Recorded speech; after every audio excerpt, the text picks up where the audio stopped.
When did you knew that boxing was something you wanted to do for the rest of your When I was life? 14 years old, I was watching Roberto Duran, and I watched some old Muhammad Ali fights.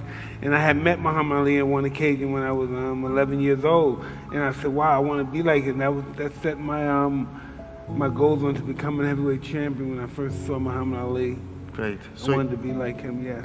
So you always had someone, you had a role model, you saw these legends in front of you and you knew that I want to be like them in the future. Yes, I knew it would be hard work and everything, so I was ready to, from the task at hand. And how long did you have to train to become a champion? I mean, were you training 1 time a week, 2 times a week, or? I trained every day. Every single day, Yeah, from 12 years Sunday. old? From Monday to Sunday? Yes. How many times a day? Probably 3 times a day. 3 times a day. Yes. And there you go. It's the same that we're trying to teach a lot of other people. Success, it doesn't happen overnight. You need to train hard, and you need to work hard on it. And it's the same with a person that wins an Olympic medal, or like Mike Tyson, Exactly. who won the belt. I mean, it's hard work, but if you enjoy what you do, that time it doesn't matter. That time will pass anyway, because you're enjoying every single second until you see that final goal that you want to reach, right? Absolutely. You know, you have to visualize. I visualized every day as a young kid. I visualized winning the championship, having the belt, living the life as a champion and stuff. At a young age, I always visualized that stuff. Could never went out and never let anything deterred me from my goal. So you were visualizing being a champion already at young age, right? Yes, very much so. And could you see that in your mind? You could picture yourself having the belt around you? Absolutely. You know, you have to visualize that in your life. You have to set a goal for yourself and accomplish that goal. And that's been my goal since I was a little kid, to become champion of the world. And when did you really believe that you could become a champion of the When world? I was 14, because I won the World Junior Championship as an amateur championship at a young age as well. And I was very successful as a fighter at a young age, and I did real well. Good. And how do you prepare yourself before a fight? I mean, you met so many people on stage. Do you have some rituals or some mental thinking, or do you visualize your fight before it happens? So what do you do before you actually go up in the ring? I believe that I'm the best fighter in the world from my past performances that helped me prove that I'm the best in the world. And I know when I go on the stage, I'm going to do really well. I look forward to going on the stage and fighting. Did you ever feel fear before coming? Absolutely, yeah. You feel fear, but I look at that as my goal to win. You know, you have to have that kind of fear. If you don't have that fear, you won't be excited enough. You have to have that stuff. It's all part of the action, being afraid and overcoming your fear and becoming successful. And it's part of everything that goes into the bucket of success. There you go. Even the great Mike Tyson, even he could feel fear. But he took action. That's what we've been talking about all day today. Most people, they have dreams, they have goals, they have visions, something they want to do in life and do them. And we all have fears inside of us. But you see the people who take action, they take the steps, they still do it. That's where real success comes in, right? Absolutely. You have to step forward. You have to make that step. You have to believe in yourself and have a great deal of confidence. I always had confidence. My manager and my trainer, he instilled confidence in me at a young age.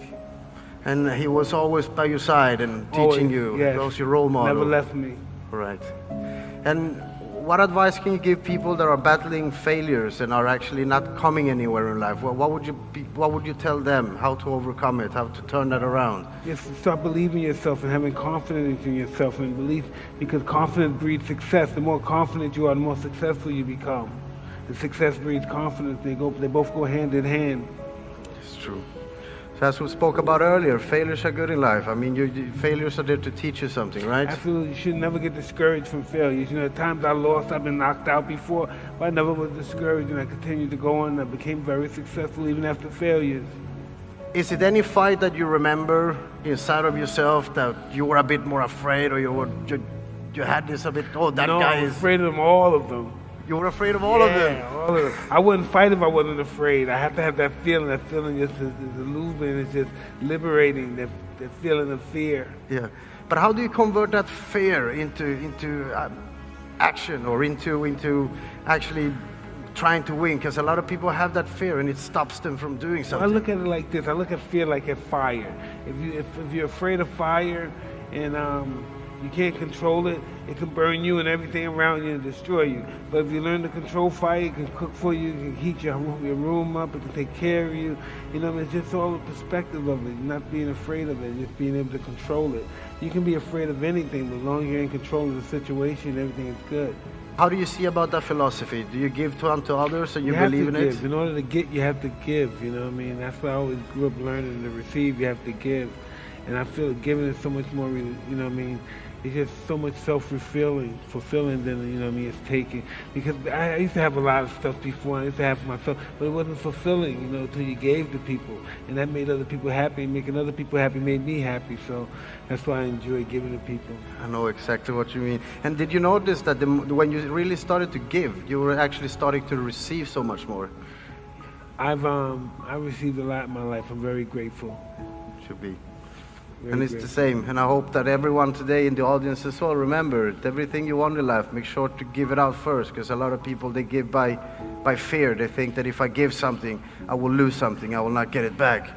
But that's wrong. The more you give, the more you receive. And that's why we're holding these seminars around the world. I'm a strong believer in that. I am as well. And it's the same why that all these people are here today. We want to empower you. We want to give you advice on how we achieved success. And I mean, if we can do it, anyone here can do it, right? They just need to believe in themselves.